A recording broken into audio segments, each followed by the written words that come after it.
Hi పిల్లలు! ఇవాళ మనం రుచికరమైన వైట్ సాస్ పాస్తా తయారు చేద్దాం. దీనికి పాస్తా, పాలు, వెన్న. ముందుగా ఒక పాత్రలో నీళ్లు మరిగించి అందులో పాస్తా వేయాలి. కొద్దిగా ఉప్పు, కొద్దిగా నూనె వేసి బాగా ఉడికించాలి. ఇప్పుడు పాన్లో వెన్న వేసి వెల్లుల్లి, ఉల్లిపాయలు, క్యారెట్, క్యాప్సికం, స్వీట్ కార్న్ వేసి బాగా వేయించాలి.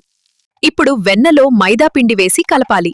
తర్వాత నెమ్మదిగా పాలు పోసి గడ్డలు లేకుండా కలుపుతూ క్రీమీ సాస్ తయారు చేయాలి.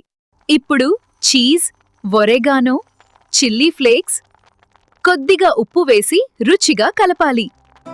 ఉడికించిన పాస్తాను ఇప్పుడు వైట్ సాస్లో వేసి బాగా కలపాలి. అంతే పిల్లలు!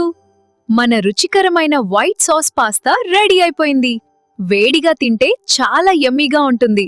మా వీడియో మీకు నచ్చితే లైక్ చేయండి, షేర్ చేయండి. ఇంకా ఇలాంటి రుచికరమైన వంటల కోసం సబ్స్క్రైబ్ చేయండి. మరిన్ని అద్భుతమైన వంటకాలు మీకోసం ఎదురుచూస్తున్నాయి.